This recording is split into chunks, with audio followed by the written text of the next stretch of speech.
Hello. I share a story. Itong storya na 'to ay kaka-relate sa bawat isa. Yung storya na 'to ay isang nanaing-nalo na puno ng utang. At ang nanaing-nalo na ito ay isang puntang lalaki na nanghingi ng pagkain, ngunit yung nanaing-nalo na 'to kahit siya ay kapos sa pangangailangan, nagbigay siya ng pagkain sa lalaki na yun. At kinabukasan, yung lalaki na yun hindi umalis. Ang lalaki na yun ay pinatulong niya sa tahanan nila. At ang pinaganihan, yung anak ng nalo ay hindi nagising. Ngunit yung dahil sa lalaki na inagdasal niya yung anak niya at muling nanuhay at gumaling. Ang istorya na yun ay mula kay Elijah at Zechariah sa Biblia. Mula sa 1 Kings chapter 17 sa verse 7 to 14. Sana nahana. Yung ko yung istorya na yun. Tulad tayo ng isang lalaki.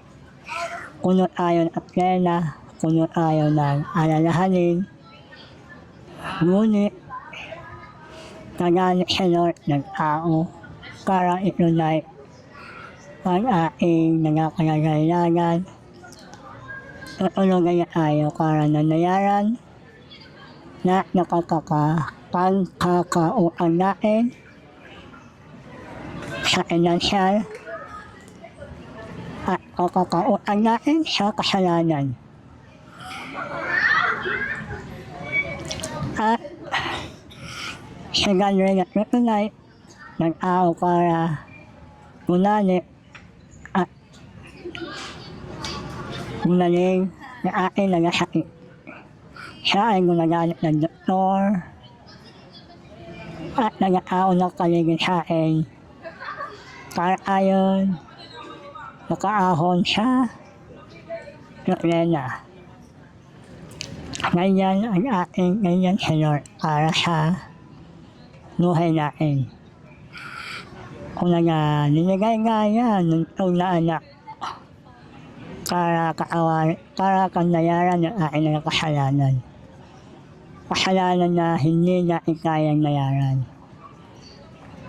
At nilagay niya kanyang anak. Hindi lang sa pananayan ng aking kasalanan, kundi ninigyan tayo ng buhay ng walang hanggan at buhay abundantly dito rin sa mundong ito. Kung ikaw na kaklena, iwala ka sa Panginoon, trust na Lord, at nagamit siya na tao para itunay yung kayangailangan natin.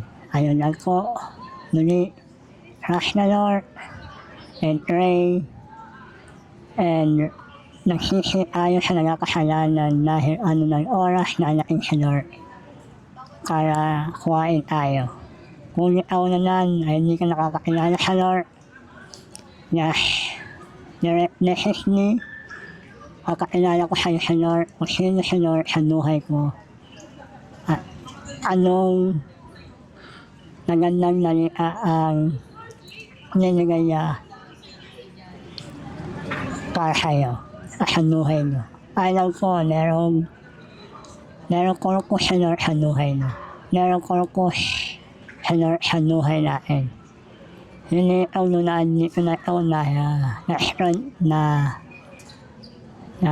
screen out mo lang. Unaan ang dito na ikaw para nasabi ni Lord sa'yo na nagtiwala ka anak, itutunay ko yung kagagailangan mo, kapagalingin kita sa sakit, at tutulungan kita sa sanaan kita sa nagatuklera mo. Ayun lang, ang kagagawin.